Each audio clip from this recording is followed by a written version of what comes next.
This is supposed to be live, but you know what? I'm in Facebook jail again. I think I need like a written list of what I'm supposed to do, what I'm not supposed to do, because I'm like totally clueless. So, anyways, I am going to show you how I'm gonna make some really good soup. It is called a baby spinach and red lentil soup. We're gonna use the quick cooker, and I'm gonna try to do it as fast as I can. Quick cooker is really gonna help. Here we go. And quick cooker. It is Pampered Chef's answer to slow cooker, pressure cooker, steamer, all kinds of things that you can do with this baby. They developed it with safety in mind. So when you release the steam, when the pressure builds up and you release the steam, you're going to push this button right here, and the steam's going to come out the back, so you're not going to get burnt. Also, this whole thing here, none of it gets hot, and the handles are right in the base. So if you want to be carrying it around, you can, and it's pretty safe. Now, when it comes to pressure, there's a little red indicator button that's going to pop up. Once that pops up, then the lid is locked. You cannot open it. So it's really, really safe. I always had visions that there was, it was going to be an explosion in my kitchen, and it was going to be just so scary. And so I never wanted a pressure cooker before. Until Pampered Chef came out with this one, and here we go. Let's get rocking with it. There are all these different little settings, and let's see. You hear that? Okay. Going to do this. I'm going to take out I have a couple of accessories and mine that I'm not going to use. All right, so we're just going to use this pot here, and we're going to set it to sear right here. And the sear, the indicator down here at the bottom, there's like a little gauge, and it will tell you what the area of pressure is. With sear, there's no pressure because it's just going to be hot. And we're going to sear, and we're going to push start. Okay, so it's going to heat up, and while it heats up, I'll put some, let's see, I'll put some oil in it in a minute, and I'm going to use some of our garlic infused canola oil. Actually, I can do that right now. Just a little bit, and I'm pretty much adding this just for flavor. And I hope you can hear me. Okay. Next, I'm gonna use this guy. This is our manual food processor. Super sharp, so you wanna be careful when you are handling that blade. And we're going to put some onion in there. I prefer the sweet onion. Depending on what I'm making, sometimes a thinly sliced red onion that you've kind of soaked in vinegar for a little bit to kind of pickle it, it's really yummy. Okay, there we go. Okay.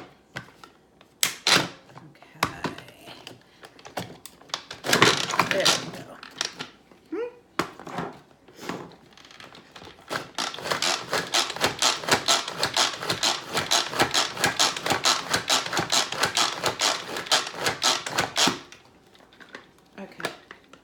Can you see? Kind of chopped it up really nice and fast. Ooh, ooh, look at that. Can you see that? All right.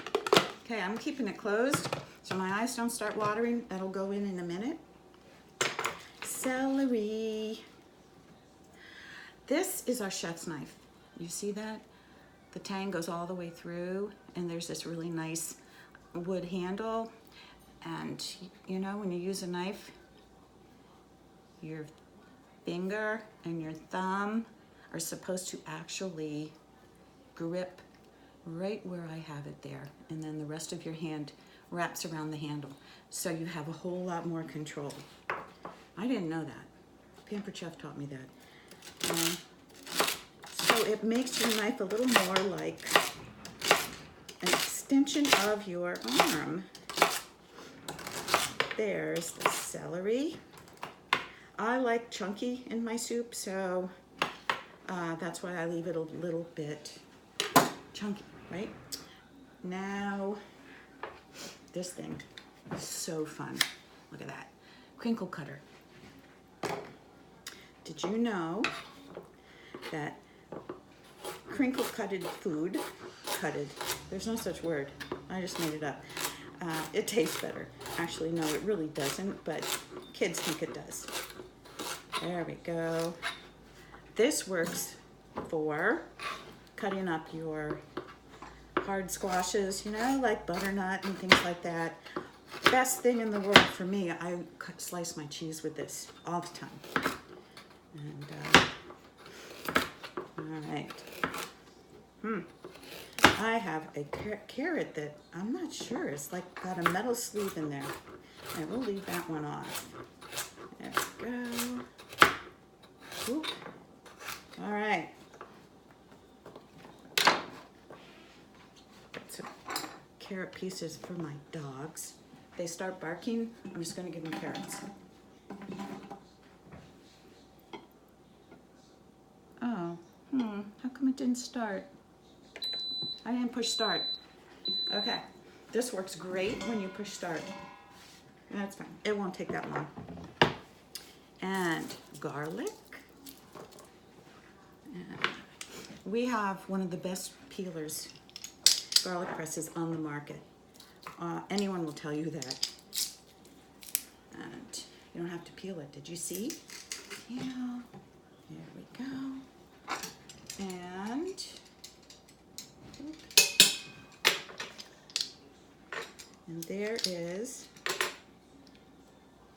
there's the peel. All the yummy part of the garlic went into my pot. And here we go. Okay. Do this again. And I like a lot of garlic. So, anyways, there. And we have one more. Oh, don't forget this one. Okay. Oh, you know what? Let me show you. No, I can't. All right.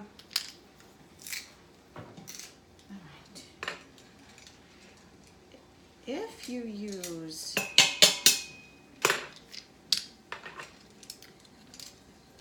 the garlic that comes in a jar, it doesn't really taste as good as fresh garlic. Nothing tastes as good as fresh garlic. You're just gonna have to trust me. And it lasts for a long time. It's really inexpensive, and it just takes your food just up a notch. Huge, huge difference.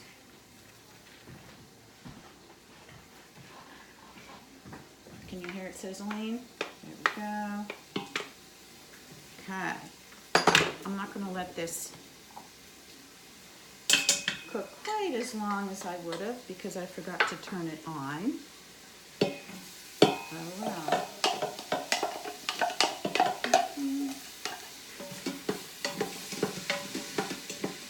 So, recap. Carrots, celery, onions, garlic, a little bit of oil.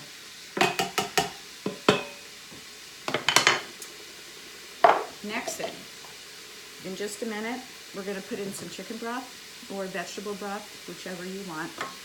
And then these guys, these are red lentils. A couple of things about lentils, they're really, really, really good for you. They're packed with protein. Protein keeps you feeling full longer. It's just really healthy. And I mean, if you're vegetarian, it's a really good way to get nutrients that you need. The red ones and the yellow ones, they break down when you cook them, and so they just end up as kind of just this really nice thick stock in your soup. Whereas the green ones, they're going to stay whole, and so it's going to be more like maybe what you know as lentil soup. So we're going to use these. Okay, there we go. And chicken broth because that's what I happen to have. So 4 cups are going to go in here.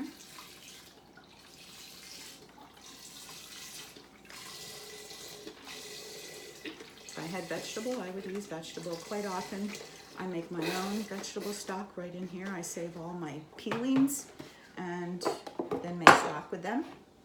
This goes in. Okay. And we're going to put a little bit of salt and a little bit of black pepper because I like that. And a bay leaf.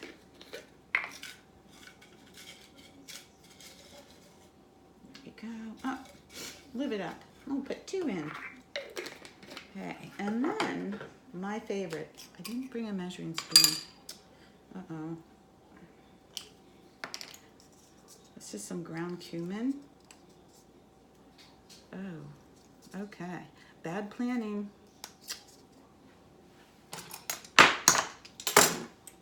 There, where there's a will, there's a way. So a teaspoon of this is going to go in. Okay. You know, on one of the parties, I think there's a question about show us your oldest Pampered Chef product. This would be one of them. These are probably a good 15 years old anyways. We still have the adjustable measuring spoons, but they don't look like this at all. All right. Okay, that goes in. Stir it up just a little bit.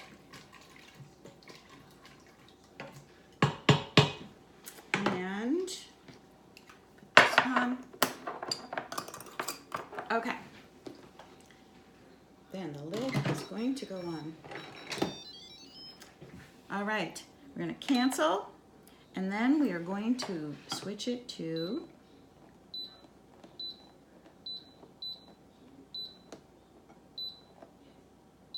soups and stews. Now it says 30 minutes. We don't need it that long. So we're going to click time. And we're going to put it down to 10 minutes. True story, 10 minutes. All right, and now we're going to push start. There we go. So this little indicator is going to go around and around and around till it builds up to the proper amount of pressure. This is going to go up, the little red indicator, and then it's going to start, what's my word? It's going to start counting down. And then when it reaches its full 10 minutes and it's done cooking, it's going to beep. I will release the pressure, and we are going to put in the juice of 1 lime and a half cup of coconut milk, which I have right here. I get it canned and I use it quite a bit. Coconut milk is really good. If you're going to be cooking rice, do like half water, half coconut milk. Oh my goodness. It just changes the whole flavor. It's really, really good. Make sure you shake it up because it does separate. Okay, let me show you this because this is way cool. Here's the lime. It says the juice of half a lime. I really like lime, so I'm going to use a whole one. But here's the citrus press. You put your lime right in there. Watch this. Can you see? Whoa. Squeezes it. Just comes out beautifully. All right, let's do that again. And, okay. There. Okay. You like lime? Oh, I just love lime. So this is going to go in. And finally, it wouldn't be baby spinach soup without baby spinach. Now this is all nice and washed, and it's going to cook down and get wilty, so these are like little pieces. But if you have someone in your family that doesn't even want pieces that big, take these guys, your salad choppers. Can you see them? Whoa, okay. Best thing in the world for cutting up your chicken and stuff. But getting in there and cutting up your greens just keeps going around and around. Once this comes to pressure and cooks, I'm going to release the pressure, put the spinach in, the milk, the lime juice, and just let it sit for about 5 minutes, and then it's going to be ready to eat. I will take a picture when it's all done. That is my dog. Watch this. There you go. Okay. She's happy now. So anyways, trust me. If you want this recipe, I will get it posted on the party for you. And you can just message me and I shall do so. Thank you, and I hope you learned something. I hope you see some products that you like. And I'm sorry it wasn't live, but you know, at least I was able to do this. Have a really, really great night.